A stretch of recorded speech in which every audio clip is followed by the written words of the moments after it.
Welcome to the Rim Break Rodeo. We hope this video helps. You start by ensuring the Mac is using the same Apple ID as your other devices. This prevents lingering reroutes. Once done, open the Messages app using the dock or Spotlight. Now go to Messages menu and pick Settings or Preferences. This is where account control lives. Make sure you can see your phone number and Apple ID listed under iMessage. This first step locates the controls you need and prevents accident. You will now sign out to deactivate iMessage on the Mac. In Settings under iMessage, click your Apple ID, then choose Sign Out.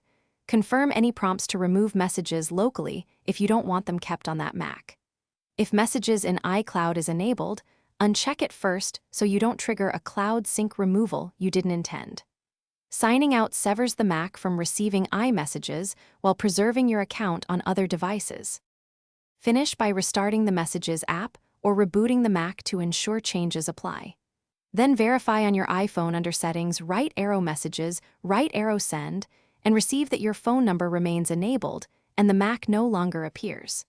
If Messages still route to the Mac, sign out and back into your Apple ID on the Mac or toggle iMessage off and on the iPhone.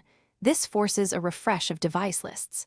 If needed, check Apple ID, Devices, and System Settings to confirm removal. Thanks for watching. Consider subscribing if we helped you.